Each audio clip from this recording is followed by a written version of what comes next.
Peresõbrad, no nii, nüüd on reisi algusest muu on möödunud juba üle veidi kuu ja on rännatud nii jalgadel kui hääletades juba, ma arvan, et pea 6000 kilomeetrit, aga lõpus tuleb kõigest sellest üks kokkuvõte, kui palju ma olen liikunud, mis ma olen õppinud ning siis te saate sellest lähemalt lugeda.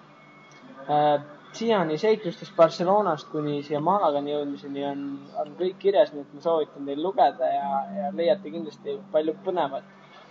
Nüüd, kus me oleme jõudnud Malagasse, on meil siin 3 viimast ööd nii-öelda natuke ka puhkeaega selle reisile ehk 2 päeva enne, kui me hakkame tagasi liikuma.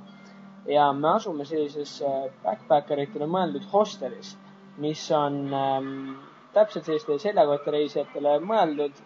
Kõik on siin selleks olemas. Siin on tavaliselt, kuidas need üldse toimivad. Siin on sellised kas 600-800 000 või võimalik ka võtta 2. Muide, meie broneerisime 8 tuppa, aga tulime kohale, siis ma ei tea, kas mingi segadus läbi anti meile igatahes 2 täiesti eraldi tuba. Need hinnad jäävad enamasti kuskil 10-15 euri kanti, kui õnnestub, siis saad ka soodsamalt.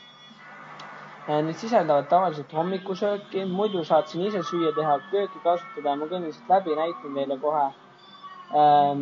Samas õhtul on siin näiteks avatud baar, siin on siuke social elu, siin on inimesed koos erinevatest riikidest, muidu saime teada, et siin oli ka eestlane viibinud eelmisel nädalal.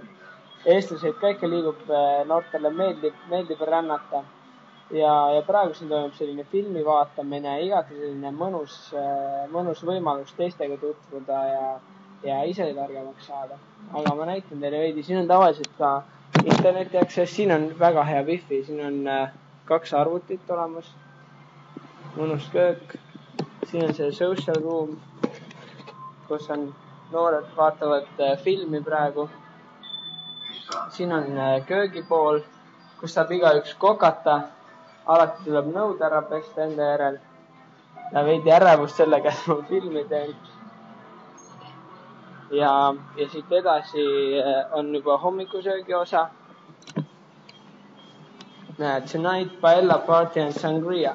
4 euri. Selline sooduspakkumine kohalike poolt. Ega nende leidmiseks ei ole paremat kohta kui Hostelworld ja hostels.com, kust meie oleme alati leidnud parimad pakkumised. Nii et olge tublid ja kohtume varsti kas siin veebil või juba siis Eestis. Olge tublid!